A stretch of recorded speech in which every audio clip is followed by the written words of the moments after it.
Hey guys, happy Monday. Happy Monday motivation, hopefully. I'm Noelle, Elevage Wine Coaching, and for today's Motivation Monday, I'm going to be talking about the MW entrance exam. Our last week, I think, Motivation Monday was the application process. Or maybe that was a couple weeks ago. I'm losing track. But I know a lot of you are curious or are actually applying. So I wanted to share my thoughts, my experience.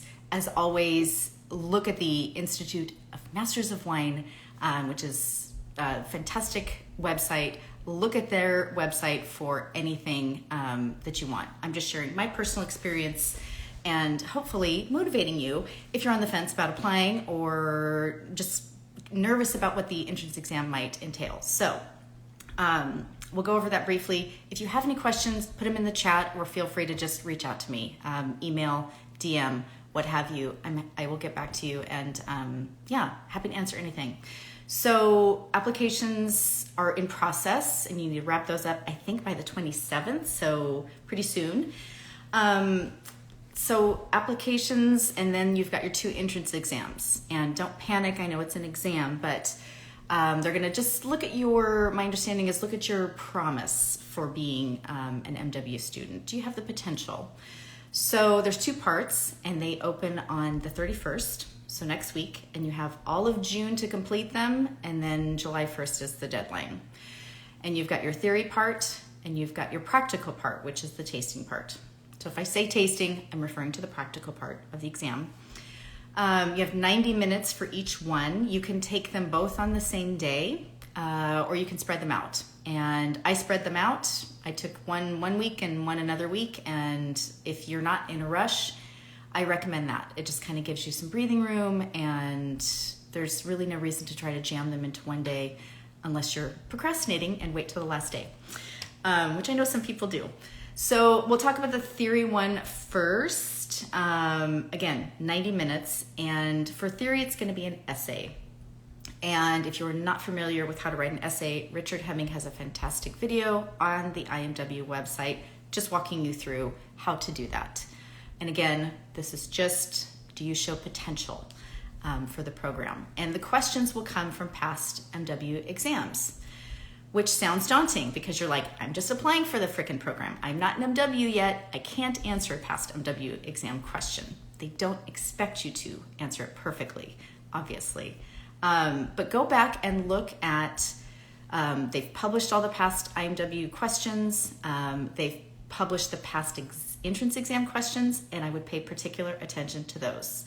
I would print them out and familiarize yourself with those. I think they just have published the past 2 years entrance exam questions. So there tends to be some repeat customers with those questions. So just familiarize yourself with those. There's going to be 3 questions on the day of the exam, and you can select one of 3. And my understanding is that there will always be a question on paper 1, which is viticulture. And there will always be a question on paper 4, which is wine business. And then that 3rd question rotates between a paper 2 question, which is winemaking, vinification, and paper 3, which is the handling of wine. So some strategies that I heard from people preparing, they just thinking that I'm only going to study viticulture and I'm only going to prepare for that question, or I'm only going to prepare for the wine business question, because those do, in the past, have always come up. So that's one strategy, if you want to do that. That freaked me out. I was like, nope, because knowing my luck, I will only study one topic and something else will come up. So I did a wide range. Did I overstudy for the entrance exam? Yes. Hardcore yes. I think I put together maybe 40 outlines, yes, on a wide variety of topics, just so I could wrap my brain around them. And that was a lot. That was probably too much for the actual entrance exam. The 3 questions that I got to choose from, one was on cover crops, one was on malolactic fermentation, and one was on private labels. And I'd actually done some studying and outline for each one. So it was not a complete waste of time. And I still have those outlines now as a good foundation that I'm in the program. And for the stage 1 assessment that I have at the end of July, there will be a past MW question on my exam. So I have my outlines to kind of give me a foundation for that. So preparing for the entrance exam is not going to be a waste of time, especially if you're admitted to the program, because you can use all your prep work for your stage 1. So that's kind of it for the theory part. You will hear examples. Use global examples, and that is definitely something I need to work on right now. When you're applying, I don't know how important it is for you to have a wide range of examples in your entrance exam essay. I chose the private label question, and I did have maybe 3 examples, and they want them global. Don't be myopic, and I love my Washington wine, but I couldn't just write about Washington wines, obviously. You've got to write about different areas of the world. So for my private label question, you can't really answer a private label question without mentioning Two Buck Chuck. So I did that, and then Charles Smith and his collaboration with Costco, and then I mentioned one in the UK. So I was admitted based on 3 kind of examples.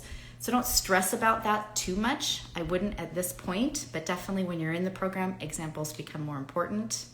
But yeah, if you picked your theory question on cover crops, mention wine growers that you know that are using certain cover crops and maybe why they use those. Why does Joe in Napa use mustard? So that's all I would encourage you to do.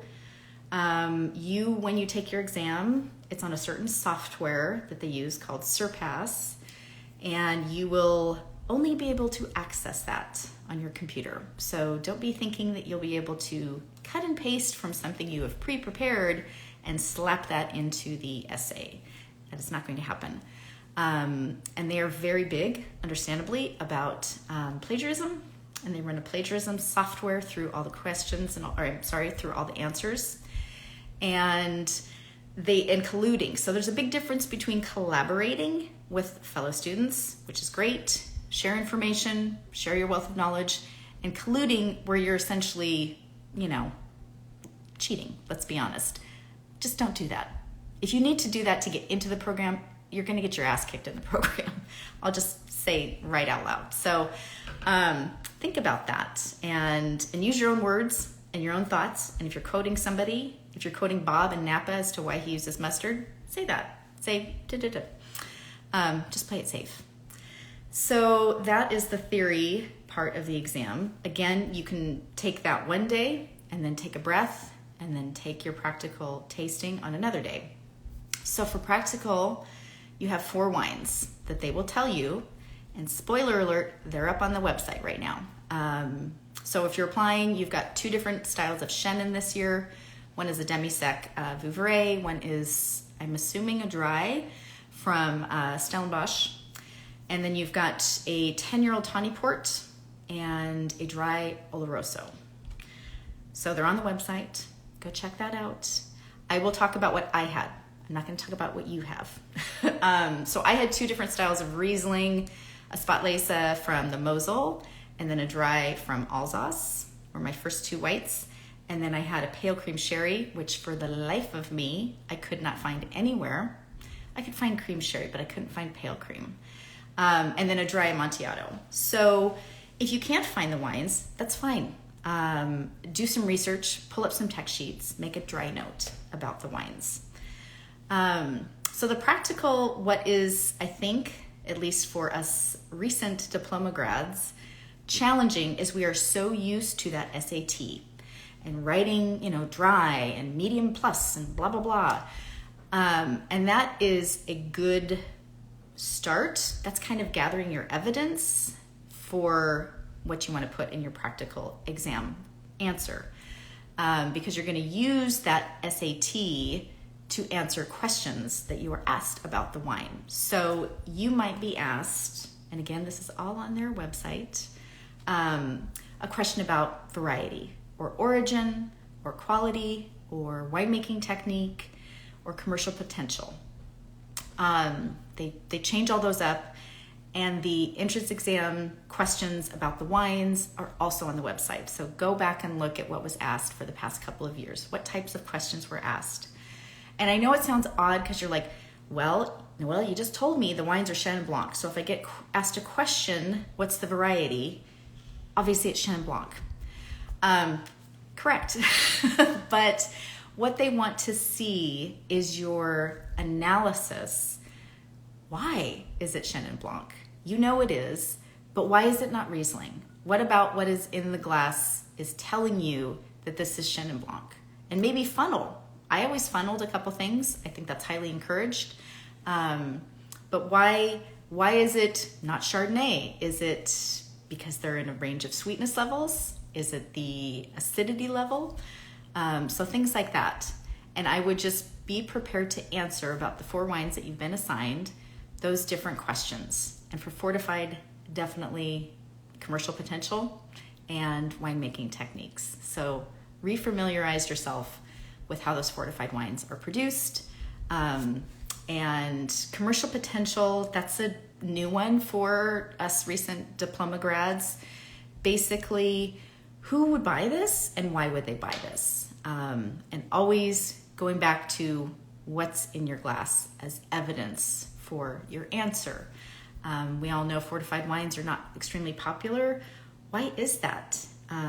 Why is a bright, fresh, fruity rosé popular? And who's it popular with? Is it a kind of a niche market or is it widespread?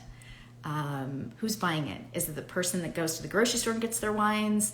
Or is it kind of us wine nerds who go to our little boutique restaurant or wine store and look there? So what is it about the wine that, makes it appealing to a certain type of consumer? Is it easygoing? Is it complex?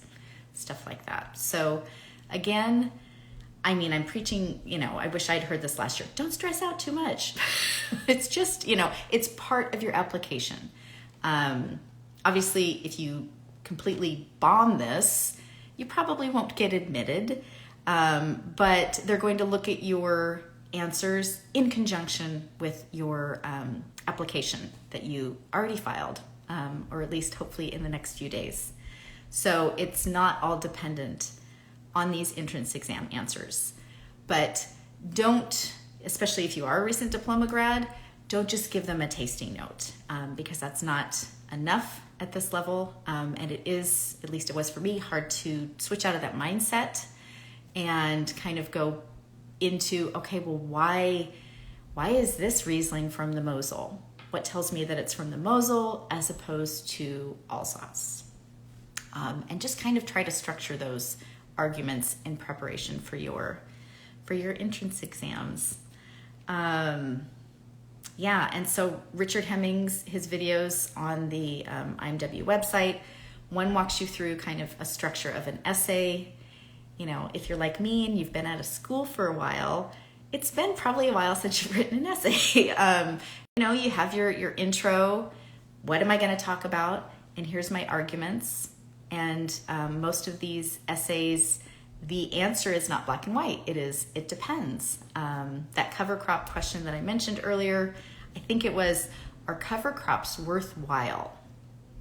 Well, obviously it depends. It depends on where you're at in the world. It depends on what budget the vineyard has. Do they want to be organic? Are they conventional, making high volume inexpensive wines? Quite often the answer is very gray and very squishy.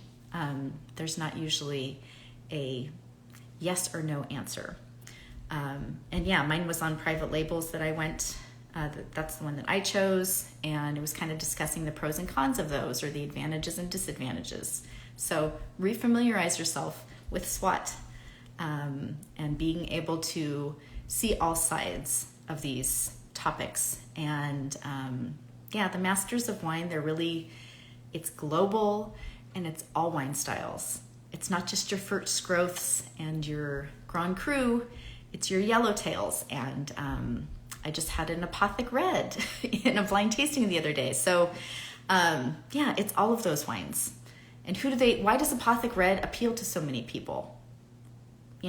That's a mainstream, consumers love that.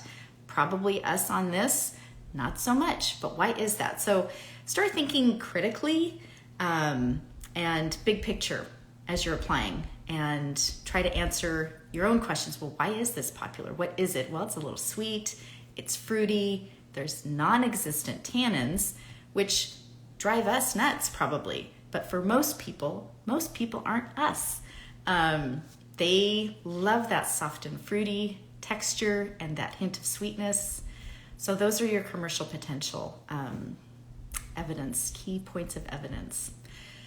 So that's about all I have for motivating you, hopefully not scaring you, on the entrance exam. So again, you have all of June to work on that. You have to complete both parts by July 1st. I would just recommend, don't wait till the last minute. You do have to try that software out on your computer. My understanding is if you have a Mac, it's a little bit more challenging. So just make sure you get that working and don't wait till the 11th hour and then figure out, oh crap, I can't download this software. So that's another 2 cents for you.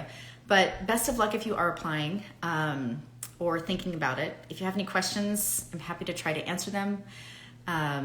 And Andrew, I'm going to get you to apply for this program. Before I die, I'm going to. I see you. Anyways, thanks for joining. And we'll keep you posted on how we're doing, and keep us posted on how you're doing. And happy Motivation Monday. Hang in there. Good luck with your studies, and best of luck to everybody applying. Hope to see you. Take care.